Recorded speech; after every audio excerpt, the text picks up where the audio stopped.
Lionel,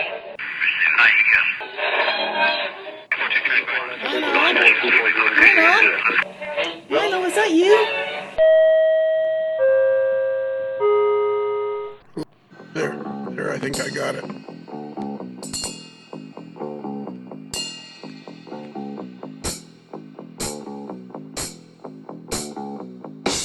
So, Bruce, did you enjoy our day together today? It was a lovely day together, working with Pie Spragues and watching a boring race and enjoying hamburgers and chips and assorted tasty treats and some apple cider. Yeah, and peanut M&Ms. Oh, they were tasty. So today, you and I were trying to get JMR going for me. Yes. And we did it on my iMac. Yep. Because I have two computers, the laptop and the iMac. And I said, let's do it on the iMac because that's none of the important stuff is on there. Yes. And it's fairly complicated, but it's not. Exactly. What the thing I found out when I was getting into it, and Martin Jenkins helped me out because he supplied the kits that I built to make mine, and then the JMRI group on groups.io now. Right. They're very helpful. They said, yeah, kind of ignore the written stuff for JMRA because it sucks. So here's what you really want to do. So after I did that, it was easy.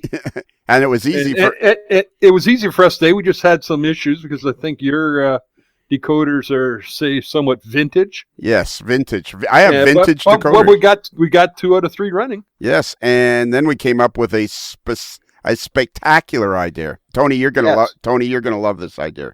Yes. Yeah. And yeah. Well, what's it? Don't take offense to it because it's a good idea, and I have 2 options. So Bruce came up with the idea of why not get either Shane or Kaylee to install fancy new decoders in a couple of my locos so we can get the full JMRI experience. Oh, you ought to. Yeah, definitely. So then we kind of decided we'd get Kaylee to do it because Shane is so busy moving and everything like that. And she's closer and they wouldn't have to travel as far. So is that okay with you or are you going to be offended? No, I think that's a good idea. And, I keep Shane so busy, too. Yeah, between his new place and then working for the magazine. And then he's got all the stuff that he does, decoder installs through his Breitman 17. So, he's a busy guy, but you can get on the list. We speak of Shane, the young gun Mason, who is the associate editor. Is he, should I use the word the, or is he a associate editor? He is the assistant. Or is he associate? I'm asking you. You're the editor. Why don't we ask the editor of the magazine? Okay, time out. We're going to ask the editor of Model Railroad News. Is Shane the associate, an assistant? What exactly is Shane? That's a good question. His parents and girlfriend say that sometimes to me, too, in private. And I'm like, I don't know. He is the assistant editor on Model Railroad News. Yes. David Oddie is our associate editor. Okay, so is the assistant editor higher up than the associate editor? Well, he's billed third. Okay. So I guess technically David and I put it together. Have I opened a can of worms? We have no cans of worms. All right, let's quit fooling around. Hey Bruce, guess what? Hey Lionel. Hey Bruce, guess what? What? This is the first I think, correct me if I'm wrong, because you keep the stats on all this. Okay. I believe this is the first podcast we've done since the last podcast. Just let me look at my book here. Yeah, it is. Oh, okay. All right. I couldn't remember. So tonight we're going to talk to 2 very interesting people. The first person we're going to talk to is the man simply known as the Dude in model railroading. Ah. Do you know of whom I speak? I do. I'm sure Tony knows as well. Yeah, I do. Yeah, none other than Ken the Dude Patterson. Yes. Yeah, we're going to talk to him. And we're also going to talk, that lovely lady that he has hanging around on his show now? I call her the lovely Miss K. Yes. Michelle, and we're going to talk to her, and she apparently has built and run the entire Colorado Train Museum. Sweet. Single-handedly. So she's kind of like the Kaylee of the railroad museums, where Kaylee builds planes and engines. She does museums and trains. Excellent. Yeah, but I think in Kaylee's case, all she does is actually build just complete turbine engines. and bolts them onto the wing. Yeah, and we're still working on that whole engines are wiggly. I don't care for that. You're not buying into the wiggly engine concept. I am not buying. I am not buying into going running down the runway, looking out the window and seeing that gigantic engine kind of wiggling as we go bumping down the runway. But she's explained to you though it's better that it wiggles a little bit than fall off. Yeah. Well, but okay. We'll keep. She is a trained professional. Yeah, that's true. All right. So can somebody go get our guests out of the green room? Let's send the editor of MRN down there. Yeah, that would be impressive. When he shows up, they'll be impressed. Tony, do you mind? I'm sure. I will go down and bring them back right away. Okay. We need to get some waiting for the green room guest music. Yeah, that's what we need. Waiting. Some little funky jazz number, something like that. Okay, gentlemen. Here they are. Here are our guests. Here's Ken, Michelle. Sit down here at the model or the AML couch. And I almost said Model Railroad News. Yeah. So there you go. Yeah. Oh. Yeah. The negotiations are not finally. Now the problem is, can they both fit there without that spot? Yeah, I think Ken, you're going to have to stand, buddy. Yeah.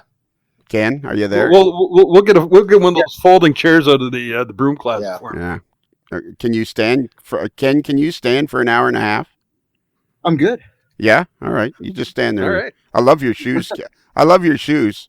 That color goes color goes really well with your eyes. All right, Ken. Hi, Michelle. Hi. Thanks for having me. Absolutely. I love your studio. Yeah. Yeah, we did it. We did it in pastels. Splashes of pastel. Yeah. It goes nicely with your hair. Yeah, exactly. It goes, you may, by the end of the show, by the end of the time, it's our first time we've ever spent time together. And by the end of the show, you may have come to realize I'm a strikingly handsome man for my age. Absolutely. Ken, are you there, buddy? I am here and loving every second of it. All right, cool. Is your microphone close to you? Are you right up there tight to the old microphone? I think I got it, buddy. There you go. That's better. You got to be right there on the mic. We got it because we want all the people to be able to hear you. So what's new, Ken? What are you working on right now? What were you working on before you took the drive down to the studio? Packing the equipment to get ready to go to this Rocky Mountain Train Show out in Colorado and do a good show out there. You're going to the Rocky Mountain Train Show in Colorado? Yep. Whereabouts is that? Yep. I know where Colorado is. Is it in Denver or something? It's somewhere out west. It's in Denver. You get to those mountains and you stop. So it's in Denver? Yeah. Okay. Yep. It's not quite downtown. It's with College and Mart. Is it a big show or is it a medium? It's a really big show. It's a very big show. In fact, they even grew it this year and they're into another whole section of this big convention center. Oh, really? Eh? They have it there's a big convention center kind of downtown kind of thing in Denver and that's where they hold it? Yeah. And they room with layouts and then a very large room, almost 200 vendors, I think, in that room. And then there's classrooms and rooms for building stuff with kids. And then there's another pavilion off the back that has more layouts and booths. And it's pretty big. Wow. I would say it compares to the NMRA show in Kansas City that I went to as far as size of a show. Really? What? Yeah, it really is big. And I think most people don't think about coming to Denver. And so a lot of people haven't attended. So it's kind of a kept secret. It's like a gym. Do you have any idea what kind of attendance, numbers they get? Oh, I don't. I've never asked that question. It's usually really busy, especially Saturday. It's super busy. And it's a lot of general public come to it. The museum has a booth at it every year. We've been doing it since we've been open. And I don't know, it's a really well attended show. It's fun, something fun in the past that probably won't happen this year because of what's happening. But the steam crew, the Union Pacific steam crew comes and talks about, for the last 5 years, they've talked about their progress on the 4014 and Ed Dickens would come and tell us what he's doing and have schematics for everybody. And so since we're kind of local to Cheyenne, it's just an hour and a half to 2 hours away. It's kind of fun. So a little bit different. And who exactly is Ed Dickens? That's the head of the UP STEAM program. He is the engineer who will be the 4014 driving. That's not the word. He'll be operating it. Okay.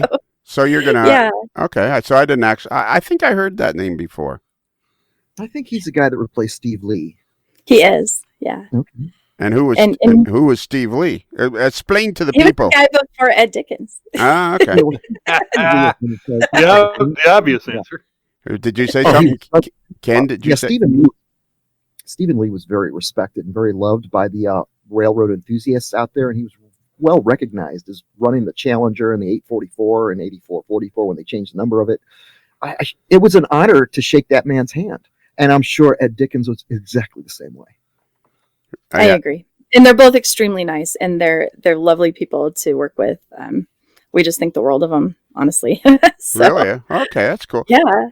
And so he's the senior manager. Okay, it says here he's the senior manager of Heritage in Cheyenne, Wyoming.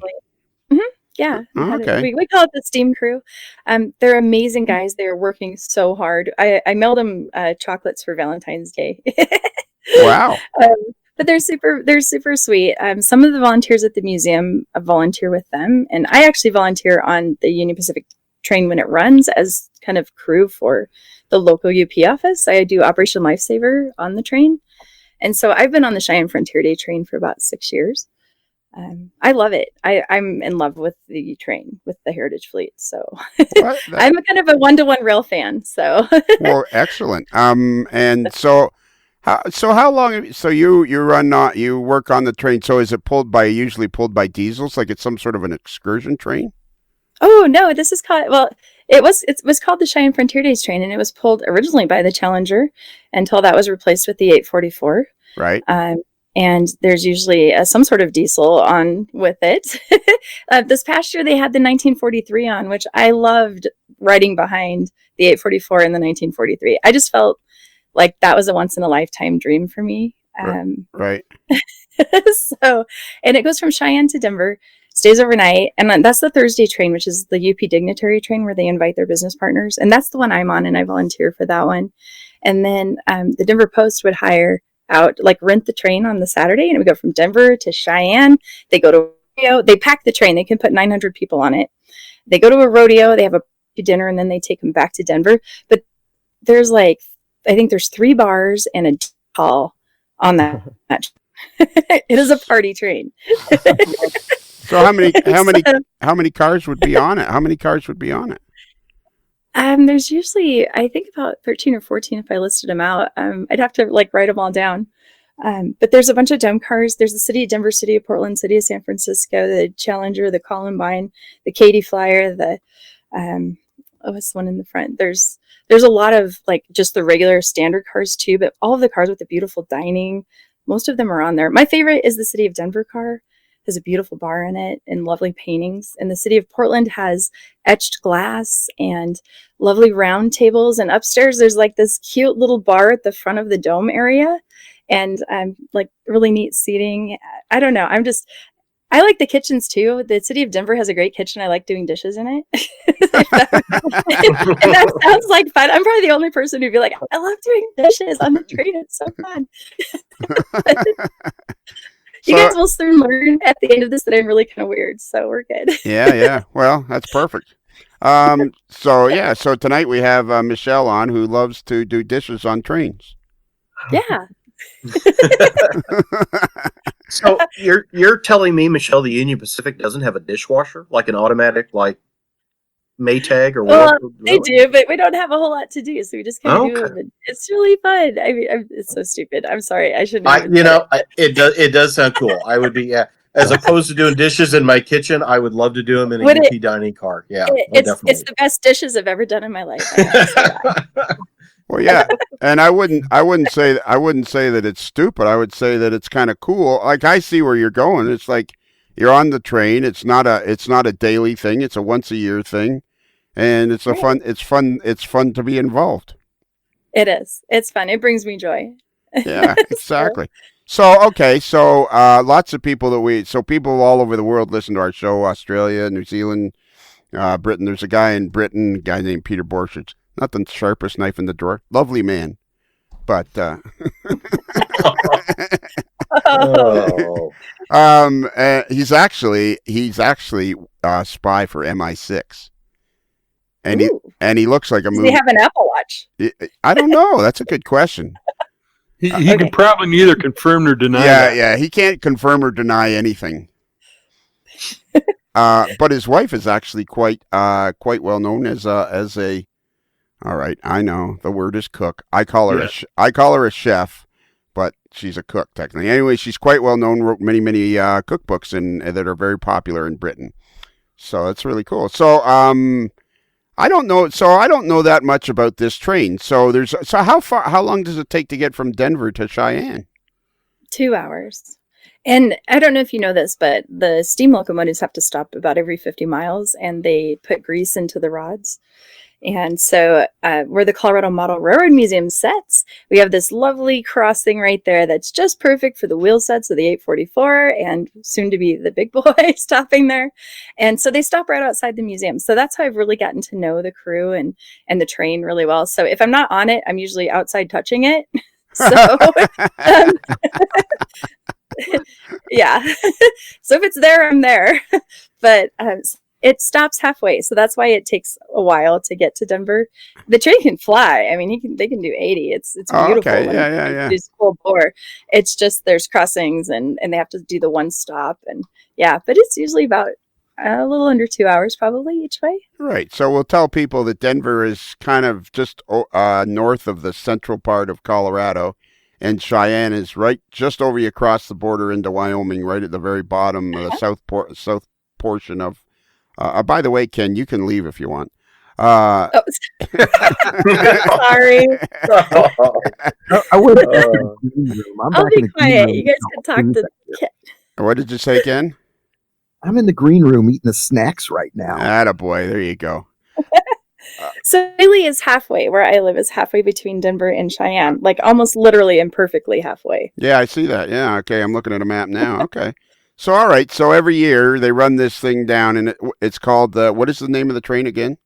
It's called the Cheyenne Frontier Days train. Okay. But it's not going to run next year because the Denver Post, which is the magazine in Denver, has rented it every year, and they didn't rent it this year. So it's not going to run in 2019. But I think the big boy's going to be so busy that they wouldn't have done it anyway. But Oh, okay. So normally it's rented by the Denver Post, which is like the newspaper of Denver kind of thing. yes, and it was their special train, and they would put the tickets on sale on a specific day, and they would sell out in like 3 minutes. Okay. Well, you know what your job is. You know what your job is to find out why the train's not running this year. Is it just because the big boy's going to be busy and blah blah blah? No, it's the Denver Post. They didn't want to spend the money on it. Oh. They literally said that. Oh, okay. So they made a lot of people unhappy. I was going to say, you would think that somebody would be able to organize if it's that popular. You'd think, right. I mean, probably the ticket sales cover the cost, or even like, what is a ticket? What did a ticket cost to ride the train? About $350 each. Yep.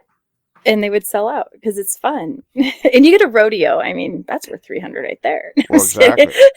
And the rodeo's in Cheyenne? It's the Cheyenne Frontier Days, yeah, which is a huge rodeo. I'm sorry, I sound kind of stupid, but I've no, you don't live right here. It's yeah, okay, exactly. Yeah. Okay. So Cheyenne Frontier Days is one of the largest RCA rodeos in the country. It's kind of the granddaddy rodeo. It's huge, and so it's really fun to attend. And then they have all these celebrations in Cheyenne, and it's the Old West. I mean, they bring it out in the town. They have gunfights in the streets, and they have all these fun things going on about the Old West, and it's just a really cool experience. Right? Yeah. And so if you should put it on your list to do someday. It is really fun to go to. Now, if you want to ride the train, since that one's not going to run next year, there is a guaranteed run every year that you can buy into, and it costs a little bit less, but it goes to a really good cause instead of the Denver Post. The Union Pacific Museum in Council Bluffs, Iowa, has one excursion a year, and if you pay the $50 to be a member of the museum, you get first chance at buying tickets on their excursion. And it's a really good deal, and it's a cool museum, and I love their staff. I've met them, and what they do is amazing, and their excursion is really fun. So okay, if you do want to ride behind the 4014, that is your opportunity to do it. And so I suggest joining the museum now so that you're higher on the list to get tickets. Yeah, exactly. Because when is that train run?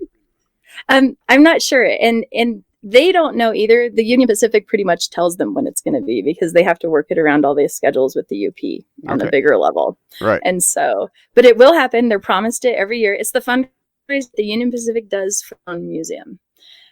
Because they pay for the curator of that museum, but otherwise the museum's a nonprofit and he doesn't support the other part of the museum. It's a weird setup, but it's neat. It's a neat museum, and it's really nice that the Union Pacific guarantees them an excursion every year. So you are guaranteed to ride behind UP Steam at least once a year. And where's that museum in Iowa? That Council Bluffs, Iowa. All right, and where would that? Okay, I'm going to make the map bigger. So that's okay, and it's pretty close to Omaha, Nebraska. So it's just across the state line. So let me help you with that map. Yeah, okay, I see it now that you said Omaha. Okay, yeah, there you go. Yeah, so it's just across the border. It's like maybe an hour from Omaha. And so when I travel, I visit every museum I can, and I travel all over the place. I don't know if you guys have noticed, but I love tourism. It's kind of my thing. Right. I'm actually president of the Colorado Tourism Board. So oh, really? I represent the state of Colorado quite a bit. But, okay, that's good. I love to travel. Yeah. So. All right, just a minute, Michelle. Before I ask you your next question, Ken, why are you here again? I forget. I don't know. I was just looking at the billboard in the airport with her face on it. They put her face on these beautiful, huge billboards in the airports, and it's just a beautiful photograph of you, Michelle. It's terrible. Okay, Ken, if you don't get close to that mic, I'm going to come over there and smack you in the head with it. I'm on it. Maybe I should turn up I can turn up my sound a little higher. Yeah, I got my gain way down. Let me kick up my gain a little bit. Kick up your gain there, Ken. Yeah, kick up that gain, Ken. Maybe you should ask Ken questions. I'm not. Yeah, I don't mean to monopolize the time. Well, you know what? The problem is Ken's pretty boring. So is that too much? Is that too much, Ken? Can you hear me clearly? Yes, I can hear you clearly. I can hear the whole basement now. You can hear the background noise down here. Hey, we can't hear any background noise, Ken. Try to relax. You got to. You know what, Ken? Take deep breaths. Just breathe in deep, and there you go, buddy. So I love you. I love you, brother. I understand that, Ken. I understand that. So Ken, how did you meet Michelle? Michelle, how did I meet you? Yeah. Time out. Ken, how did you meet Michelle? I just bumped into her in Kansas City. Okay, so you just were walking around. Yeah, you were bothering. I remember that. You were bothering me, and I said, "Get the heck out of here, kid." And then what? You were wandering around the show in Kansas City, and we were going 18,000 miles an hour in one direction, so people wouldn't stop us and take selfies. We were trying to just get through the 18 interviews, and somewhere in there, she crossed my path. Okay, see, now I was standing behind you. I don't remember that part about all the selfies, but I'll take your word for it. You were very popular. Lots of people were stopping you. Absolutely. I remember taking a selfie with you. I look particularly good. Okay, so you're in Kansas City, and you're walking around the Kansas City train show, and you decided to do an interview with this lady that was at the... And what were you representing, Michelle, at that point? Colorado Model Railroad Museum. Okay. That's right. Yeah. Yeah. And he didn't say, but he literally bumped into me. Literally, we collided because neither one of us were looking where we were going. Just because we don't pay attention, we're going so fast. Yeah. You're going so fast. Okay, so, and you guys just met this past summer, then, just last year at the NMRA National Train Show in Kansas City. Yep. And then what? You interviewed her, and then how did it go from there? Like, how did you? Because you guys now are working together pretty good. They're like quite a bit. I think I interviewed her the next day. I think it took place the next day I did the interview. Yeah, it did. And I didn't know. I didn't even know who I was interviewing. I thought I was interviewing the Colorado Model Railroad Museum that Richard. Richardson had started. And she corrected me on that halfway through the interview. So I pretty much I looked like an idiot through the whole interview. So just that interview? Yeah, it was a minute and 45 seconds. Ken, have you watched any of your interviews, for crying out loud? Come on, buddy. I never watch my videos. I just make them. Okay, all right. So, so you met her at Kansas City, and then how did you? Okay, so you did the interview. So what happened after that? Like, how did you guys end up working together? He asked me to be on the podcast and Skype in and talk about the museum because he didn't know anything about it. He didn't know anything about the museum. Nobody does. You guys didn't know anything. I about don't know. it. Yeah, you know what? I had heard. I had heard about it, and I wasn't paying attention because I just wasn't paying attention. You know what the problem is, Michelle? Is ever since I started this podcast, I thought I was starting it just for me and a few of my buddies, and we'd have a few laughs and just listen to it. And this hobby is like way bigger than I ever imagined. Like way bigger than I ever imagined. There are so many things and so many people in this hobby that I'm discovering through this podcast that I was thrilled. Well, I understand exactly what you're saying because this has been a tidal wave over me since that NMRA show last August. Because I spent the last 8 years at the museum creating the tourism side of it, and I ignored the model railroad industry entirely. That's what the guys did. I mean, I knew how to run trains and I understood it, but never paid attention to the industry or the hobby really outside of Greeley. And so I thought I should go to the NMRA show and well, I went there to meet Athern. I really needed to meet them to order a caboose. And from there, I just met everybody and I'm like, this is huge. Like you said, I had no idea how huge the industry was. And it's amazing. And everyone I've met has been awesome and hugely helpful. And we've already got industry sponsors at the museum from this.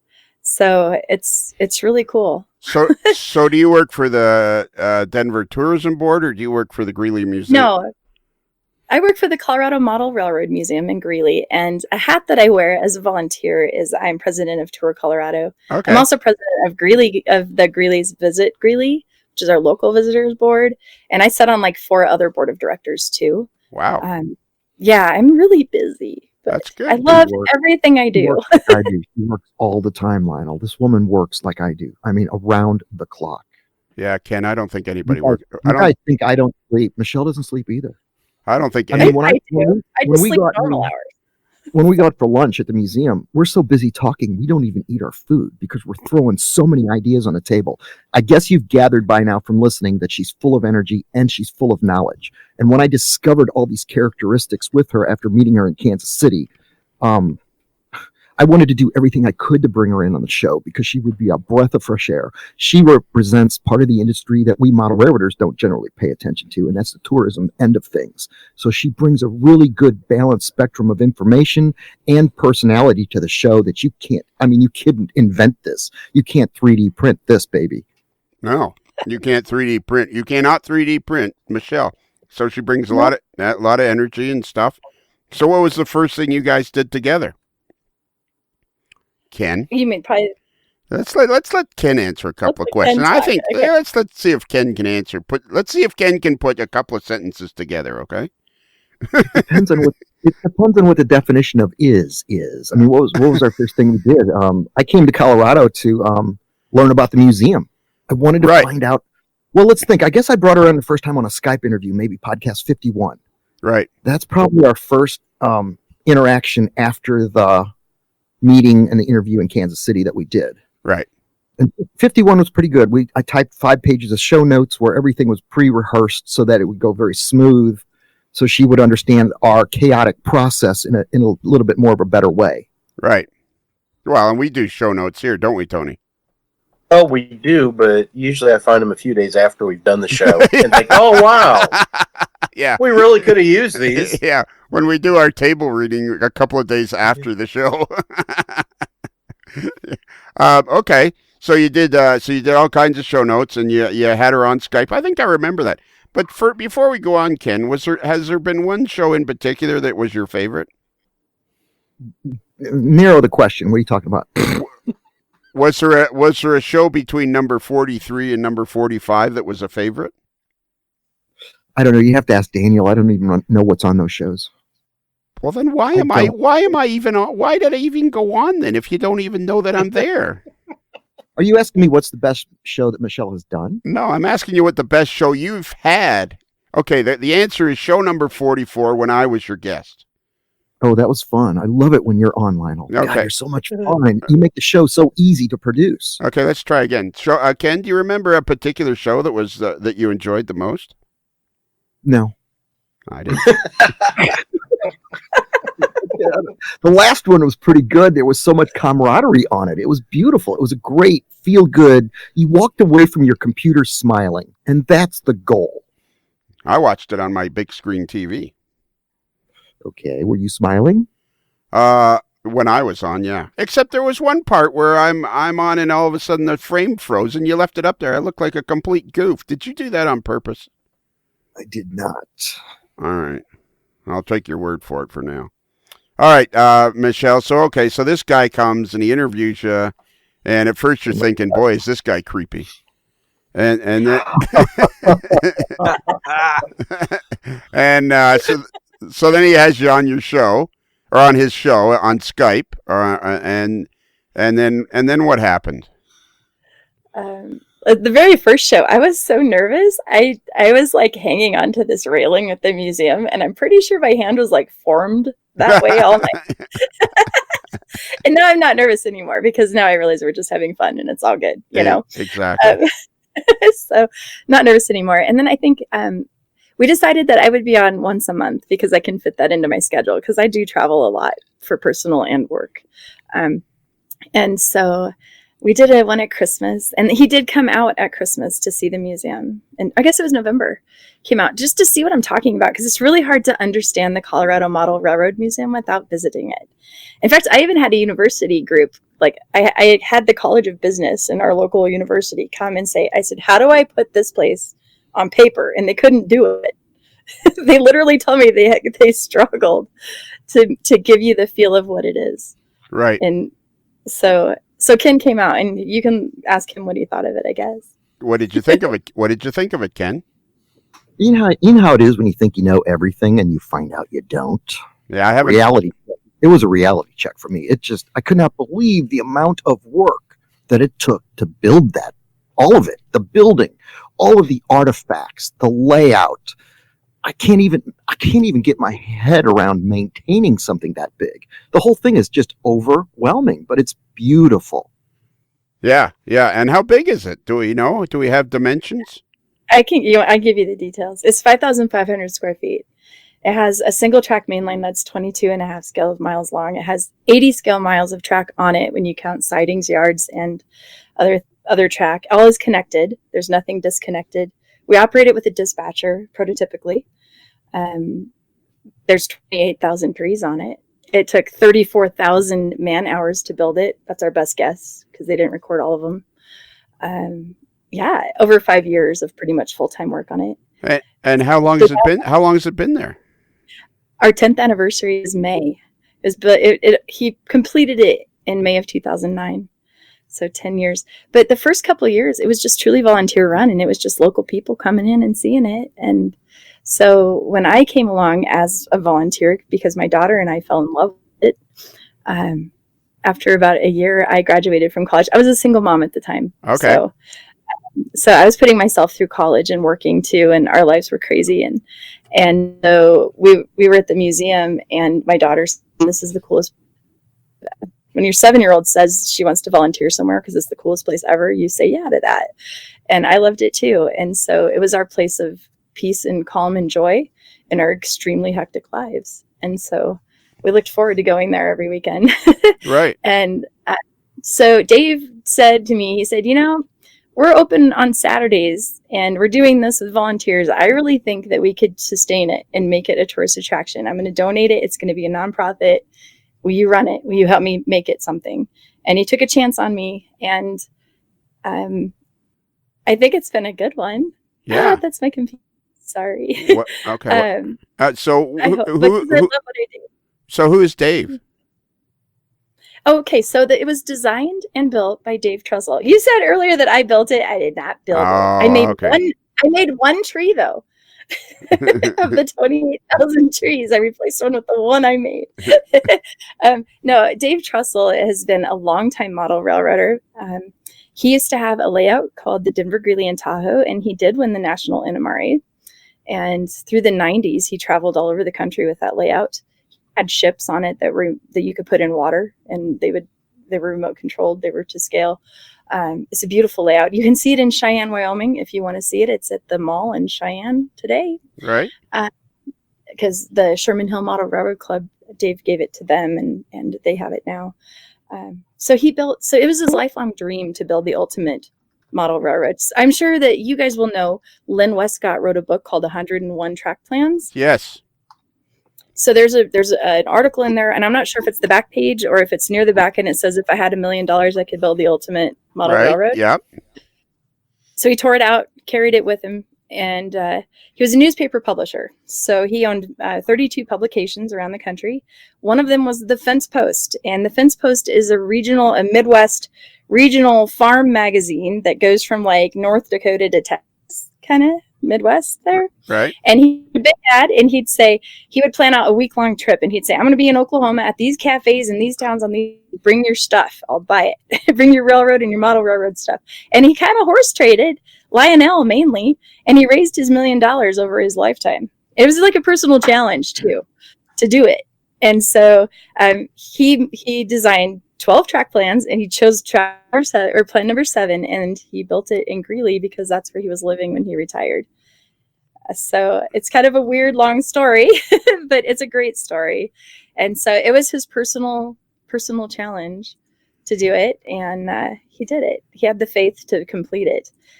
And he traveled the world. He visited every museum he could think of, and he wrote down the things he liked and the things he didn't like. Right. And so there's a lot of differences between our layout and other layouts that you go to visit. For one thing, our plexiglass is about 6 inches high above the layout, because he wanted you to feel like you're immersed in this miniature world. He wanted people to be in it. Right. He also wanted it to be an awesome experience for the volunteers, for the people that came to play on it. He really thought the people that would be looking at it were the wives of the men who were playing on it. Okay. So he never really thought about the general public loving it, but they do. And it's nice because the engineers, individually have their trains, because we have a dispatcher. They got their NCE throttle in their hand and turn around and can ask a question while they're operating the railroad. So it's a very interactive experience. And so you said he had another layout before this one that he traveled around with? Yeah. His modular layout was fantastic. Vinyl string. When I had the Midwest Valley Modelers layout that we had built and took to all 50-something train shows, I used to set up our layout very close to where his was. And we used to all go over there and look at that layout and study it. They had a gorgeous set of trailers that they used to pull it around with. They had a very good system for packing it and taking it down. This gentleman, David Trussell, I'll tell you what, this guy really thought it through. He really thought it through, and I know how difficult that was because I did the same thing with the Midwest Valley layout that we had. So I totally knew him and respected him, but didn't put 2 and 2 together because so many years went by until I did meet Michelle, and she reminded me about David Trussell. And I went back through all my photo albums and video clips and found his layout. There it is. Okay. So, all right. So he had this layout that he traveled around with, and then he decided to build a permanent layout in Greeley. In Greeley. Mm-hmm. And he bought this land right next to the Union Pacific line that goes from Cheyenne to Denver. So there's trains going by all day long. Okay. Perfect. You know what? About one of the things about this podcast that I decided pretty early on, because basically I don't know nothing. You speak of, I really didn't know anything of Dave Trussell until you started to speak about it on Ken's show. And so I don't really know. You speak of him as was. And so had. Oh, sorry. He's alive. He's just retired. Okay. But he did something amazing. He made a decision that a lot of people who build something like a museum or a collection of something don't do, and they call it founderitis. They hang on till the end and don't have a succession plan. But he planned ahead, and he said, I want this place to be sustainable when I'm gone, so I'm doing it now while I'm here. Right. And so he basically became a volunteer, hands off, donated it all. And his grandkids are all in Lancaster, Pennsylvania. Guess where he's at? Oh, he's in Lancaster, Pennsylvania. He is. He has a condo here in Greeley. that they come back and visit, and he likes to get out and operate trains, and he's very involved in what we do. I talk to him all the time. I'm going out there in April to spend a week with him in Lancaster and see his museums out there. And so, yeah, he's still with us. I just say was because he's no longer in the museum, as they gave him a great title during this build, because he is the person who funded all of it, and it was his design. And like Ken said, he's very thoughtful, very thorough. Right. And so they called him the benevolent dictator, because he's super nice too. Right. So that's what they called him. And he had about 30 people that helped him build it throughout the 5 years it took to build the museum. It only took 5 years to build a layout that big? Yeah, because he had a lot of help, and he hired the bench work out, so that made it go a little bit faster. But yeah, there's a lot of stories about the build that are funny, because we have these things called duck unders, and they're like 3 stairs down and you walk a bit and 3 stairs up. And the building inspector, it took him months to get them to understand what he was doing and actually pass them, because they're like, what are all these holes in the floor? Yeah. So he went through a lot of stuff getting it done. We're in a metal building, a steel building, and it was built for the layout. A lot of people are like, what was this warehouse before? And it wasn't. Okay. Okay. And it looks like a station or something, doesn't it? Yeah, we had a different name. He actually opened it as the Greeley Freight Station Museum. And Model Railroader had us on the cover of November 2008. Right. And as the Greeley Freight Station Museum. And what happened was, a few years later, I come along and we try to be a tourist attraction. And the phone book for 3 years in a row put us under freight forwarding with FedEx and UPS. Oh my goodness. And I literally got this phone call one day. Hi, I'd like to ship a trampoline. Can you come over and pack it up? And that went on for years. And then I actually was at a trade show for tourism, and I have my name badge on, and it says Greeley Freight Station. And everyone read it wrong as Fright Station. And they're like, oh, you have a haunted house? That's so cool. So we also realized that in 2010, we had 42 different countries visit us in 3 months. Wow. Yeah, because they signed our guest book. I mean, and that's just the people that signed the guest book if they found it. So we realized a lot of them were saying they had a hard time finding us, and Greeley's not really internationally known. I mean, I know that's surprising, but I know it is home of one of the time signals. One of the time. Wow, go ahead, Bruce. Come on, buddy. Yeah, tell me about this. No, one of the time signals you can, if you're on shortwave radio, you can tune into the U.S. time signal. One of them's out in Greeley, Colorado, I believe. It's just out of town. You're correct. I know what you're talking about now. Yeah. So we ended up asking our guests, how did you find us? What did you Google? Google helped us kind of pick our name. So we're the Colorado Model Railroad Museum now. Oh, okay. And so it was completed. So when did you start working for it? Dave completed in 2009, and then he just had volunteers run it for a year through 2010. I started on January 4th of 2011.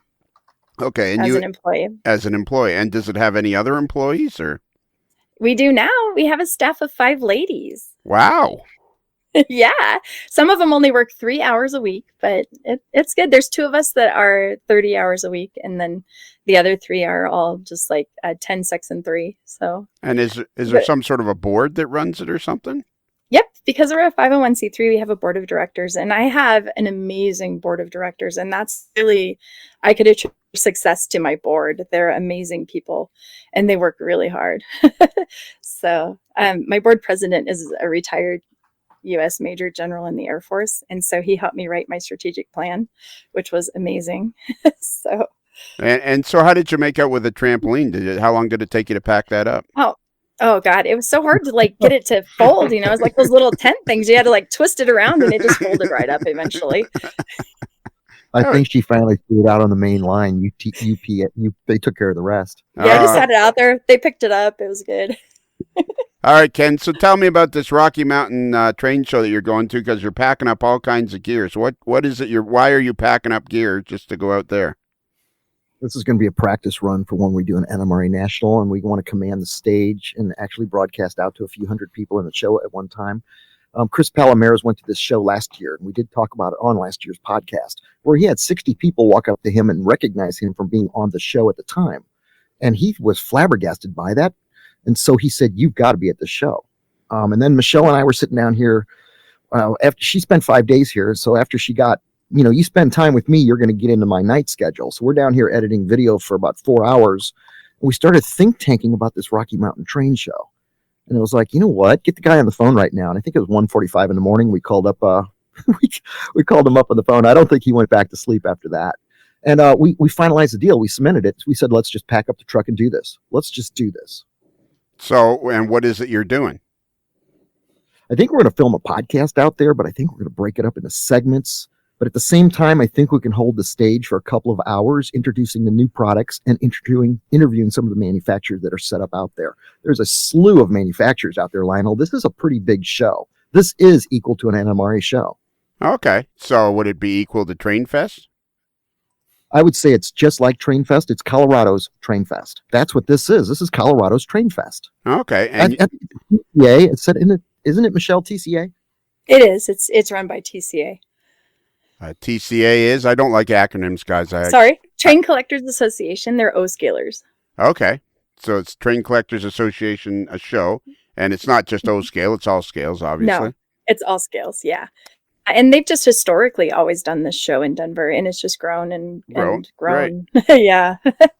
And he's right. The manufacturers are all there. And so is there a stage? Yeah, it's a pretty nice one. We got a PA system. We got microphones. We got good lighting. We'll have some banners. We'll set up a table. This is going to work out. I think I might be able to get Joshua and possibly a couple of the other guys to come out there with us. I think Austin Allard's thinking about it. Okay, and are you going to do a couple of numbers? Like, who's going to do drums? This is going to be a rock concert. I get the tambourine. I love the tambourine. I'm really good with that. Yeah, I kind of got a mamas and papas feeling going here. Monday. Yeah. Okay, that's good. All right. Do they know you're coming, Ken, or is this just a surprise? They know we're coming. They're putting it in their pre-show advertising, but we didn't know it Saturday night, so we didn't announce it on the show. Okay. All right. So, and speaking of the show, which one was your favorite? Oh my! The first one wasn't bad because this whole thing started out as kind of a joke. We didn't take it seriously at all. I mean, like I've got time for more video editing. I'm already doing What's Neat at Model Road Hobbyist Magazine, and that would take 3 weeks out of each month to produce. Right. And Chris Palomero came up with this brilliant idea of doing a podcast. It's not not a podcast because it's video. Will you quit with the podcast? Will you quit with the podcast? So we're going to do our Model Railroad version of the David Letterman show, right? And so Chris found a microphone down here that I just bought for my son because I thought it looked cool and I wanted to put it on the shelf down here as a background prop. And Chris pulled that off and said, this is just what we need to do this. You guys line up over there in those chairs right now. And so we did. We sat down in the chairs. He said, I'm going to point the camera at you. I'm going to ask you some questions, and all I want you to do is talk. All right. And so and then that's how the show started. It started with Smile, Patterson, Smile, because I was so not into it. I wanted to go run some trains. I did not want to sit in front of a camera. Except you've been doing, how long before that had you been doing the show for Model Railroad Hobbyist? 6 years. And you do that once a month? Every month. Yeah. So now that confused me. See, the thing you got to understand about me, Ken, and Bruce and Tony will back me up on this. I don't pick up on things very fast. So you called it What's Neat. This is true. Yeah. That's very true. I would agree. Yeah. I can give you examples offline later. Yeah. So you got our 100% backing on that one, Lionel. Oh yeah. Right there, buddy. We're right there for you. We got you on that one. So I'm so blonde, I don't even know what you're talking about. Yeah, well, that's because I haven't said anything yet. So you called it What's Neat this week? Okay, so we used to have a guy in the Midwest Valley Modelers Club named Phil Sheehan, and he used to buy and sell brass kind of on the side as a hobby, kind of side income. And so I would purchase a lot of brass from him. And it would always be something Santa Fe because that was the primary railroad in the 90s that I preferred to model. Right. And I started fancying these Challenger import Pennsylvania locomotives. They were gorgeous. My God, they were such works of art in brass. And so I started I was like bugging him. I want this one and I want that one. Meanwhile, he's got 4 Santa Fe's laid aside. And he's like, Patterson, you know what? I can't figure it out about you. You ain't got no rhyme or reason to what you want to buy. It's just like, what's neat this week with you? Oh, okay. So that kind of cynicism remark to me about my purchasing, desires, choices turned into me and Fugate saying, okay, you're going to do a show. What do you want to call it? And you, how about model road? And I came up with the what's this week idea. Yeah, so and you thought to yourself, it's going to be on once a month, so let's call it What's Neat This Week. Well, we really loved Phil. He was a great guy, a great asset to our club, and he did pass away a few years before I even started thinking of doing video, and so he's always been in my mind. He's always down here in my shop with me. Yeah, well, and that's a very nice thing to do to keep him in. I wish he was alive to see what we've done with that phrase. Yeah, exactly. Well, exactly. I mean, there are lots of people that pass away that you wish were alive. So that's how you did it. It was something that somebody said to you in sincerity about the locomotives and the models you bought, and it stuck with you because it meant something to you, and that's how you came up with the name. Very cool. I could never figure out an argument around his argument. That's probably why it stuck with me. Because Michelle told me one day, she says, "Can you overthink things?" And I do agree. I do do that. Is that why you called me 3 times a half hour before the show started? I wanted to make sure my sound was working, Lionel. I've never done this new system. I love this appeared in. This is a very neat system. I like this. Yeah. After the third one, Michelle, this is what I said. Relax, Ken. It's just like a phone call. Just try to relax, take deep breaths, sit down. I'll be with you in a minute, buddy. So what direction are you taking? What's going to happen with the? And it's not a podcast. If it was a podcast, we wouldn't be able to see you.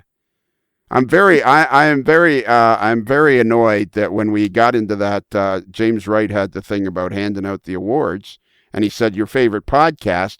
People started voting for your show. What do you call it? A vlog? Would that be a vlog, Bruce? I would prefer to call it like a video production. Yeah, video production. Yeah, it's a video. It can also be called a video netcast. A lot of people call them netcasts. All right, I'll accept that. Just get away from the whole podcast thing, will you? Yeah. Okay. It's all good. Michelle told us flat out at the Pancake House that we need to call it a show, and I agree with her. I agree with that decision. That was me. I felt like you did, Lionel. I was like, it's not a podcast. Yeah, exactly. There you go. When the head of tourism of Colorado tells you, exactly. When the president of the Colorado tourism thing tells you, it's like a case closed. I can see her stomping her foot and wagging her finger. Yeah. Wagging her finger. It's not a podcast. Exactly. Yeah, I can see her pouring syrup on her pancakes going, what is wrong with you, boy? It is not a podcast. I'm sitting there right now smiling, watching her tell me. It was awesome. Okay. So you will find out one thing about Michelle Kempema if you hang around her. She has got so many positive attributes about her personality and her professional skills that, quite frankly, I am learning things from her, and I would never want to compete against her in any capacity because I would not be able to sleep. Okay. I think it's just because I argue with him all the time. I'm like, wait, no, why are you doing that? You've only had 4 arguments. You've only had 4. But who's counting, right? Yeah. I would not. I didn't know we had. Yeah, you haven't even been together a whole year, and you've already had 4 arguments. That's pretty good. Yeah, that doesn't sound like negotiations. Just that doesn't sound like it's working out. You had discussions. You had discussions, is what you've had. Very strong ones. Nobody threw anything, so it was good. Yeah. So I hope you got her something for Valentine's. Oh my God! Yes, it was a good day. Both Michelles got flowers on that day because we are gentlemen here on the podcast. There you go. Wait a minute. There's another Michelle? Oh, my God. Stop it. How many Michelles are we talking about here?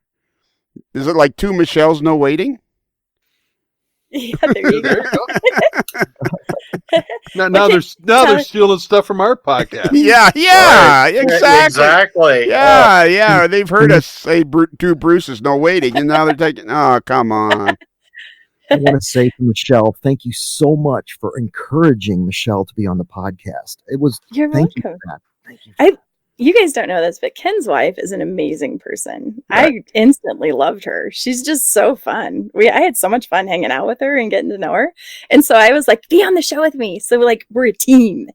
And she agreed and she did it with me. So it was fun. I'm glad she did. It was really super fun. Yeah. For people that don't know, Ken's wife is also named Michelle. That's why we're talking about two Michelles. Yeah. That is. How long you been married, Ken? To the lovely Michelle. 28 wonderful years. 28 years. Wow. 28 years. That's cool. Well done. So Ken, what are your plans for the show? The show. Not the podcast. Hang on tight. Just hang on. Hey, just hang on. That's not Michelle, that doesn't sound like a very well thought out plan. Yeah. And I am always like, Ken, I need a plan. Yeah. Don't you think though? Don't you think, Michelle, though, that he should simply be known as the dude in model railroading? Yeah, kind of. Yeah. No, he's too strong. He's way too high strung for that. He's got more energy than I do. No, I don't. Yeah, you do. And that was fifth argument. There's another argument. No. We don't need You this. have got so much more passion. I mean, Michelle, look at how much you travel. Look at how you've got your schedule worked out 7 months in advance. I know what I'm doing 15 minutes from now. Yeah, that's just why we argue, because I'm like, I need a plan, because if we're doing something like in 2020, I got to start now. So I'm like, there's this train show and I need to schedule, and yeah, so it's kind of funny because he's literally 15 minutes out. Right. So what are you doing in 2020? Me, I am attending the TCA show in Jacksonville, Florida, in conjunction with the Department 56 collectors. And so I will be going to their show because we just took in a collection of Department 56 Christmas villages, and we have every piece ever made. And so... So what is Department 56? Okay, so I was surprised by this too, because I honestly didn't know, because I don't collect Christmas villages, but Department 56 is a company. Think of it as like Hallmark, like Hallmark and their Christmas ornaments. Department 56 has made Christmas villages since the early 80s. And people have been collecting them. They're pretty high end. They have trains in them. You use O scale with it. And we had a couple come into the museum a year ago, last week actually, and said, we'd like to talk to you about this donation. We have this collection. And we looked at it and we thought, okay, so these are Christmas villages. Does that really fit with the ultimate model railroad that's prototypically perfect? Do you know what I'm saying? Like you got your prototype and then you've got these ceramic houses in fanciful world. But we looked at it and we said, you know what story this tells is it tells women in modeling, and it tells the connection between Christmas and trains.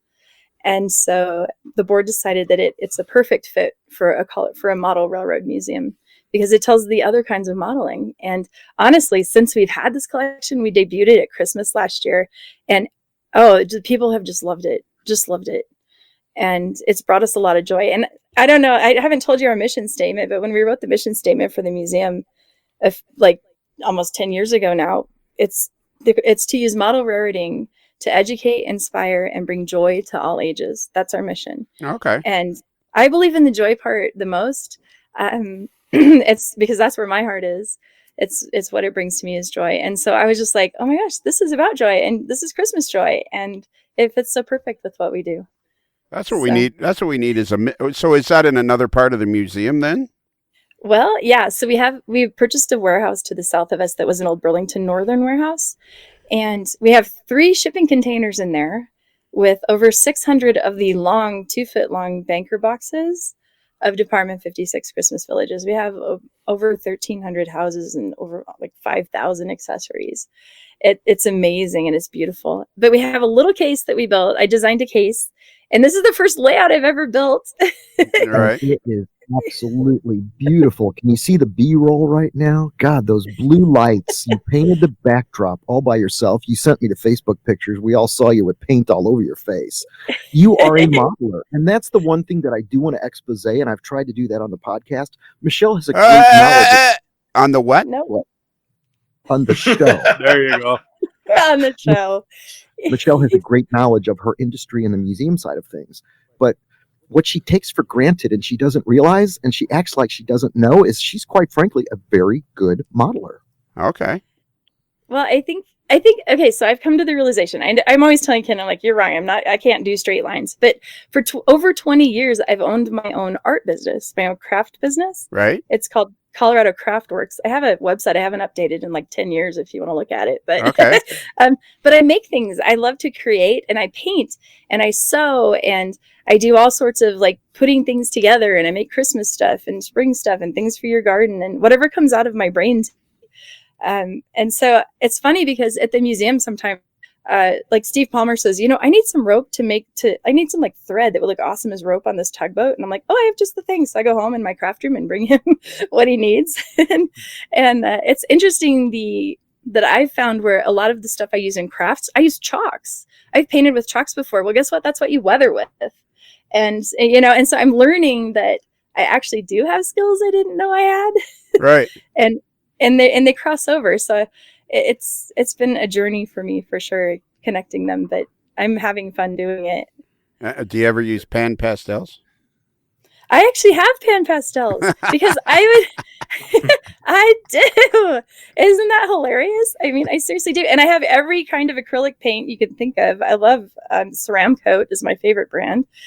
And so I have like, the only thing I have not done is airbrushing. So that's the one thing I have to learn. I didn't need airbrushing in what I do. Right. But I make things look antique all the time. I'll paint something and then antique it. I'll ink wash it, or I'll do a different form. And so, yeah.